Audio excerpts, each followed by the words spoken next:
Bulletin का बाकायदा आगाज करें और आपको बताएं कोरोना वायरस के हमले जारी। 24 घंटों में कोरोना से 2 अफराद जाँ बहक जबकि 5 अफराद में कोरोना की तस्दीक हुई है।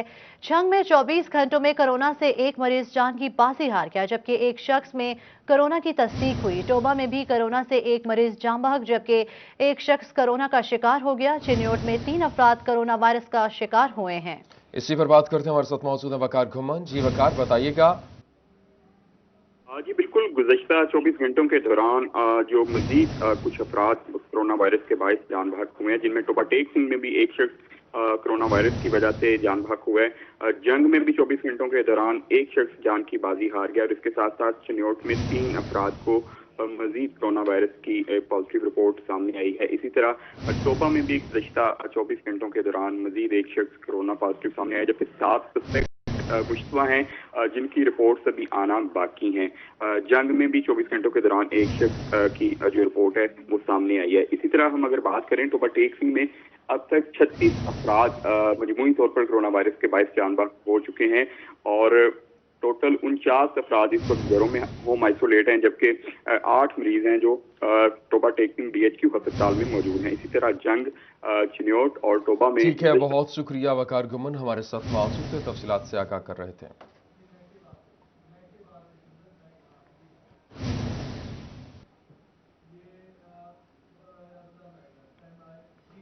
दूसरी जानब फैसलाबाद में रही आबादी के इलाज गाहों की सूरत हाल अबतर है। रूरल हेल्थ सेंटर चक 30 में सहूलियात का फुकदान है। लेबर रूम में इमरजेंसी ऑक्सीजन सिलेंडर खत्म, हेपेटाइटिस किट्स भी नायाब हो चुकी, मरीज इलाज मुआवजे के लिए ख्वार होने लगे हैं। District health officer medical services की रिपोर्ट ने भांडा फोड़ दिया है। फैसलाबाद दही इलाकों में इलाज की सहूलत मुयसर नहीं है। रूरल हेल्थ सेंटर चक 30 में सहूलियात का फुकदान है। लेबर रूम में इमरजेंसी ऑक्सीजन सिलेंडर खत्म, हेपेटाइटिस किट्स भी खत्म हो चुकी है, मरीज इलाज मुआवजे के लिए ख्वार। District health officer medical services की रिपोर्ट ने भांडा फोड़ दिया है। इसी हवाले से बात करेंगे अपने नुमाइंदा अज़ादार हुसैन से। जी अज़ादार, अपडेट कीजिएगा। बिल्कुल, district health officer medical services doctor Ataul Monam की जानिब से एक रिपोर्ट जारी की गई है रूरल हेल्थ सेंटर 30 GMBA से मुतलिक, और इसमें यह कहा गया है कि जब उनकी जानिब से विजिट किया गया लेबर रूम में तो वहाँ पे जो हामला खवातीन ऑपरेशन के लिए आ रही हैं और उन्हें सीरियस हालत के पेश नज़र अगर किसी दीगर अस्पतालों में मुंतकिल करना है तो वहाँ पे मौजूद ऑक्सीजन जो सिलेंडर है वो ख़त्म है, जिससे हामला और इसके साथ साथ जो बच्चा है उसकी ज़िंदगी जो है ख़तरात से दुचार है। ताहम उनका यह भी कहना है कि इसके साथ साथ जो हेपेटाइटिस BC की किट्स हैं वो भी यहाँ पे लेबॉर्ट्री में मौजूद नहीं है, जिस पर जो भी मरीज़ आ रहे हैं उन्हें हेपेटाइटिस BC के टेस्ट के लिए या तो प्राइवेट मेडिकल क्लिनिक्स पर जाना पड़ रहा है, लेबॉर्ट्री में जाना पड़ रहा है, या फिर वो दिगर फैसलाबाद शहर के जो है रुख करने पर मजबूर है। इसके साथ मजीद कहा गया कि जो अद्वियात यहाँ पे मौजूद थी उनके ऊपर सरकारी मोहर जो थी वो नहीं लगाई गई थी, क्योंकि अगर सरकारी मोहर नहीं लगाई जाएगी अद्वियात के ऊपर तो अद्वियात के चोरी होने का शुबा होता है कि ये कहीं प्राइवेट मेडिकल स्टोरों पर या कहीं दीगर जगह पर मकामात पर जो है वो फ़रोख्त हो सकती है। इसके अलावा उनका यह भी कहना है कि जब विज़िट किया गया तो यहाँ पर सफाई के हवाले से नाकस सूरत हाल थी, मुख्तलिफ मकामात पर जो थे वो गर्द जो जमा थी। इसके साथ साथ यहाँ पे मौजूद जितना भी अमला था उन्होंने यूनिफॉर्म नहीं पहन रखे थे, डॉक्टर जो थे वो गैर हाजिर थे। इसके अलावा डेंटल फीस, क्योंकि 50 रुपये डेंटल फीस पर्ची वसूल की जा रही है, तो मरीज़ों को यहाँ पे डेंटल के हवाले से चेक तो किया जा रहा है मगर इसकी जो पर्ची है रसीद है फीस की वो मरीज़ों को नहीं दी जा रही। इस तरह 15 नुकात से मुश्तमिल जो रिपोर्ट थी वो भिजवाई गई है district health officer medical services की जान से। यहाँ पे हमारे साथ इलाका मकीन मौजूद है, क्योंकि बताया जा रहा है कि ये 82 देहात जो है उन्हें इलाज मुआवजे की सहूलियात फराहम कर रहा है। किन मुश्किलात का सामना मजीद जानते हैं? बहुत सारी मुश्किलात का सामना है हमारे हॉस्पिटल में। ख़ास तौर पर तो ये है कि यहाँ पर बाज़ दफ़ा ये होता है कि ट्रांसफार्मर सड़ जाता है, तो ठीक है ना, उसकी वजह से काफ़ी दिन तक बिजली जो है बंद रहती है। और पिछले साल तो ऐसे हुआ कि डॉक्टर्स ने मिलके, स्टाफ ने मिलके खुद अपने पैसे डाल के किसी प्राइवेट बंदे से वो सही करवाया और 1 महीने तक हमारा ट्रांसफार्मर यहाँ पे कोई पानी की फैसिलिटी, बिजली की फैसिलिटी किसी किस्म की नहीं थी। ठीक है, एक तो ये हो गया। दूसरा ये है कि MLC जो हमारा इस वक्त इलाके का सबसे मेन इशू है, औरतों की MLC की यहाँ पे कोई फैसिलिटी नहीं है। ठीक है, और मर्दों की फैसिलिटी के लिए ये है कि एक डॉक्टर है, वो डॉक्टर जैन है, मेरे ख्याल में वहाँ पर उनकी काफ़ी कंप्लेंट्स भी कर चुके हैं कि वो क्यों नहीं यहाँ पर होते। यानी यहाँ पर MLC के लिए वो क्या करते हैं कि फॉरवर्ड कर देते हैं, जनरल हॉस्पिटल में चले जाएँ, वहाँ से जाके MLC करवा लें, क्योंकि डॉक्टर जैन जो है वो हॉलीडेज़ पर हैं, छुट्टीज़ पर हैं, और औरतों की MLC का तो बिल्कुल ही कोई है नहीं सिस्टम।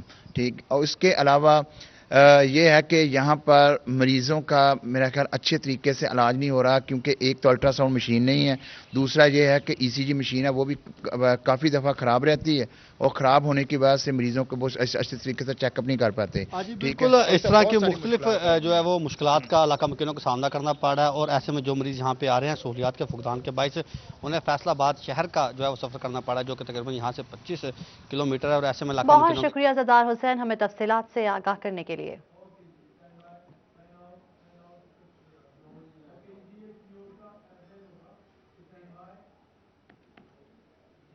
चिन्योट में अद्वियात की स्टोरेज खतरे में पड़ गई। अद्वियात की स्टोरेज के लिए बनाया गया वेयर हाउस आला इन्हिसार यूनिट में तब्दील किया, मगर अद्वियात की स्टोरेज के लिए नए कमरे फराहम न किए जा सके।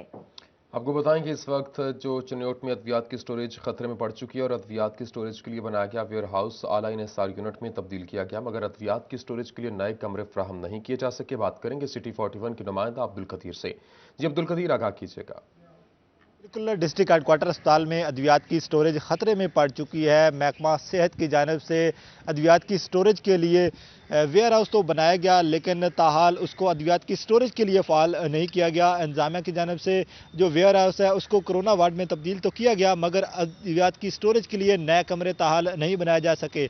डिस्ट्रिक्ट हेडक्वार्टर अस्पताल, तहसील हेडक्वार्टर अस्पताल लालिया, तहसील हेडक्वार्टर अस्पताल बुआना और इसके अलावा बुनियादी मराकज़ सेहत समेत रूरल हेल्थ सेंटर्स की जो अद्वियात हैं वो जो है वो DHQ अस्पताल के क्वार्टर्स और इसके अलावा मुख्तलिफ कमरों में रखी हुई तो है, लेकिन अद्वियात की स्टोरेज के लिए तमाम तर जो इकदाम किए जाने थे वो ताहाल महकमा सेहत की जानिब से नहीं किए जा रहे। इस सवाल से कुछ मरीजों के साथ आए लवाकिन भी हमारे साथ मौजूद हैं, उनसे भी बात करते हैं। भाईजान बताइएगा, DHQ अस्पताल में अद्वियात की स्टोरेज के लिए ताहाल अमली तौर पर कोई इकदाम सामने नहीं आ रहे, तो क्या मुतालबा करना चाहिए? जी, हम ये मुतालबा करना चाहते हैं जो अद्वियात के लिए स्टोरेज बनाया गया है ना, उसमें फ़िलहाल कोरोना वार्ड शिफ्ट किया हुआ है, तो हमारी यही वज़ीर आला और वज़ीर आज़म से अपील है कि जो मेडिसिन के लिए बनाया गया है उसे फ़ाल किया जाए। बिल्कुल मरीज ठीक है, बहुत शुक्रिया अब्दुल कदीर कलियार हमारे साथ मौजूद थे।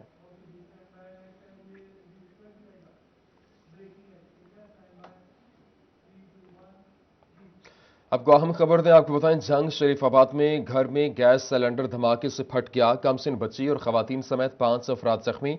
जख्मियों को DHQ अस्पताल मुंतकिल कर दिया गया है। शरीफाबाद में घर में घुसकर वहां पर घर में सिलेंडर गैस के धमाके से वहां पर सिलेंडर फटा, जिसके बायस कमसिन बच्ची और खवातीन समेत 5 अफराद जख्मी हुए। जख्मियों को DHQ अस्पताल मुंतकिल कर दिया गया है। आपको अपडेट करें कि जंग में शरीफाबाद में घर में गैस सिलेंडर धमाके से फट चुका है और कमसिन बच्ची और खवातीन समेत 5 अफराद जख्मी हुए हैं। जख्मियों को DHQ अस्पताल मुंतकिल कर दिया गया है।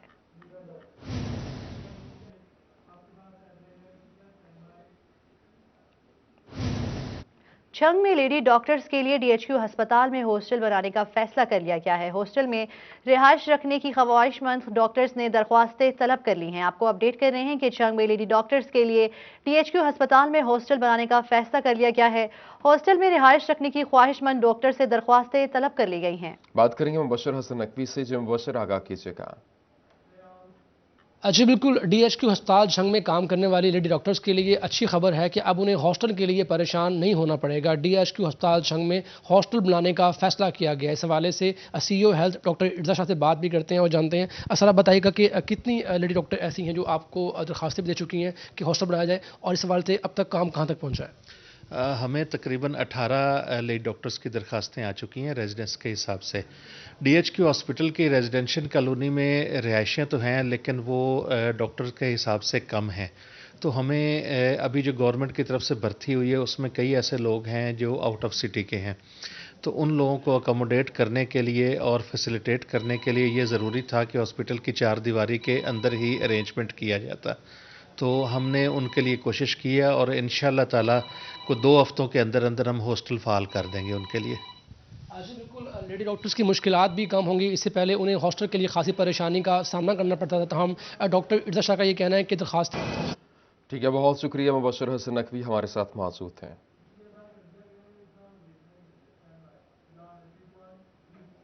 फैसलाबाद की सूतर मंडी में गुज़श्ता हफ्ते कमी और कीमतों में 2 से 3% कमी रिकॉर्ड की गई। यार्न मार्केट के नुमाइंदगान कहते हैं कि डिमांड एंड सप्लाई की वजह से मसाइल पैदा हुए हैं। आपको अपडेट कर रहे हैं कि फैसलाबाद की सूतर मंडी में गुज़श्ता हफ्ता कमी, कीमतों में 2 से 3 कमी रिकॉर्ड की गई है। यॉन मार्केट के नुमाइंदान कहते हैं कि डिमांड एंड सप्लाई की वजह से मसाइल पैदा हुए। इसी हवाले से बात करेंगे अपने नुमाइंदा मोहम्मद बिलाल डोगर से। जी बिलाल, अपडेट कीजिएगा। जी बिल्कुल, एशिया की सबसे बड़ी सूतर मंडी फैसलाबाद सूतर मंडी के अंदर गुज़िश्ता हफ्ता जो है वो कमी का रुझान देखने में रिकॉर्ड किया गया है। गुज़िश्ता हफ्तों की बात करें तो ये बात एक्सपोर्टर्स की तरफ से की जा रही थी कि ऑर्डर्स के अंदर भरमार के साथ ही फैसलाबाद की जो सूतर मंडी है वहाँ रेट्स जो हैं वो हाई जा रहे थे, प्राइसेस हाइक हुई थी। लेकिन उसके साथ ही गुज़िश्ता हफ्ता जो देखा गया है उसके अंदर ये कमी वाक़ई होंगे। इससे पहले यॉन मार्केट के मेम्बरान ने हमें ये यकीन दहानी कराई भी थी कि आने वाले दिन जो हैं वो नॉर्मलाइज हो जाएंगे, क्योंकि एकदम से ऑर्डर्स ज़्यादा होने की वजह से जो रेट है डिमांड एंड सप्लाई की वजह से डिस्टर्ब हुआ है। लेकिन अब कीमतें 2 से 3% एक हफ्ते के अंदर नीचे आई हैं। मजीद जो बात करते हैं इस हवाले से हमारे साथ फैसल मियां दादा यॉन मार्केट के मेंबर हैं। फैसल साहब, कैसे देखते हैं कि गुज़िश्ता हफ्ता थोड़ा सा आपके मुताबिक कहें तो मंदी का रुझान रहा है, एक्सपोर्टर के मुताबिक कहें तो कमी वाक़या हुई है, कैसे देखते हैं कि आने वाले दिन कैसे होंगे और ये जो कमी वाक़या हुई इसकी क्या वजह करार देते हैं? क्या लोगों की तरफ से कम बाइंग हुई है या वैसे नॉर्मलाइज हो रही है? जी, ये सबसे पहले तो ये कि थोड़े से रेट स्टेबलाइज हुए हैं, क्योंकि ये डिमांड सप्लाई एक्चुअल चलता है। कोई भी हम कहें कि जी शॉर्टेज कर ली या कोई ऐसी बात नहीं है। अब जो इंडिया वगैरह भी खुल गया है, अब एक्सपोर्ट के ऑर्डर्स या ज़ाहिर बात है डिवाइड होंगे, इस वजह से कोई थोड़े से रेट्स मेरा ख्याल है कि स्टेबलाइज हो जाएंगे और यान जो है ना वो अपने स्मूथ तरीके से चलेगा। कुछ यूनिट्स जो बेसिक यूनिट थे वो भी चले हैं स्पिनिंग में, उसकी भी सप्लाई आने शुरू हो गई है। कुछ जो लूम वाले को जितनी अपने ऑर्डर्स थे उनको जितनी रिक्वायरमेंट थी यान की वो उनकी पूरी हो गई है। तो शायद अब थोड़ा सा जो है ना बाजार में ठहराव आएगा और तेज़ी भी कुछ एक हद तक आ सकती होती है, वो एक्स्ट्रा ऑर्डनरी तो नहीं हो सकती ना। अब मेरा ख्याल है कि यहाँ पे बाजार जो है ना स्टेबल हो जाएगा या थोड़ा सा और नीचे आ सकता है। तो इसमें आप कैसे देते हैं कि आने वाली चीज़ों में आप हुकूमत से कोई मुतालबा करेंगे? यॉन के ऊपर हमारी एग्रीकल्चर पॉलिसी के ऊपर तो पहले मुतालबा हो चुका है, लेकिन यॉन जो बाहर से इंपोर्ट हो रहा है उसके आने से कोई फ़र्क पड़ेगा? डेफिनेटली 20-25 दिन बाद जो लोगों ने बुकिंग करवाई होगी वो भी आएगा यहाँ? मेरा नहीं ख्याल कि उससे कुछ फ़र्क पड़ेगा, क्योंकि उससे जो है ना वो लोकल इंडस्ट्री जो है वो डिस्टर्ब हो सकती है। तो मेरा ख्याल है कि जो पॉलिसीज़ हैं इनको कंटिन्यू रखा जाए, लेकिन इनको मुस्तहकम बुनियादों पे रखा जाए। कभी ये ना हो कि जी थ्रेट ना हो जी अब कम होने लगी या कोई ड्यूटी या अब कोई लगने लगी है, ऐसा कम ना हो। बिल्कुल स्मूथ तरीके से गवर्नमेंट जो है ना वो चलाती रहे ना पॉलिसी, तो मेरा ख्याल है कि कोई भी मसला मसाइल इनमें नहीं आएगा इंशाअल्लाह ताला आने वाले दिनों में। बहुत शुक्रिया हमें तफसीलात से आगाह करने के लिए।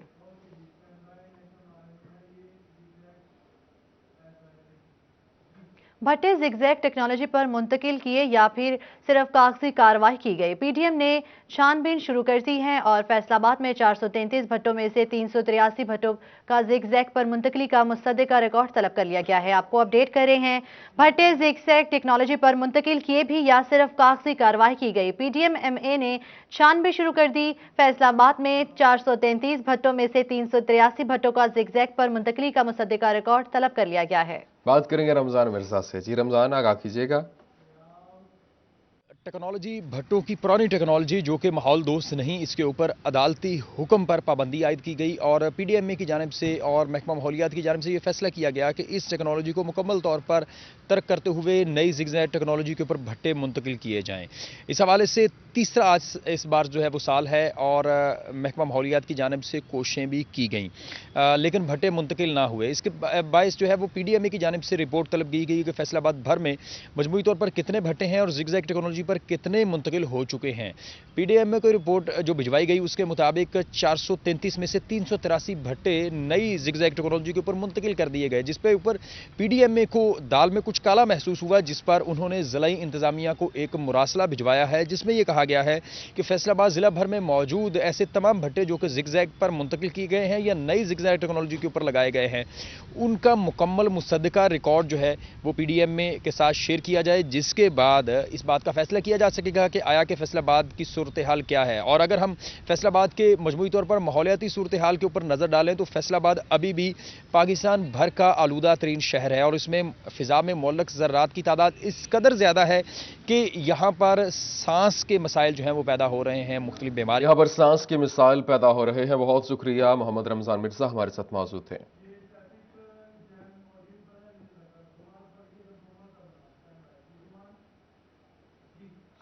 फैसलाबाद में शेखोपुरा रोड निशाताबाद पर ट्रैफिक जैम, गाड़ियों की लंबी कतारें लग गईं, शहरियों को मुश्किलात का सामना है। फैसलाबाद में शेखोपुरा रोड निशाताबाद पर ट्रैफिक जैम है, गाड़ियों की लंबी कतारें लग चुकी हैं, शहरियों को शदीद मुश्किलात का सामना है। मजीद जानते हैं अपने नुमाइंदा अली रजा से। जी अली, अपडेट कीजिएगा।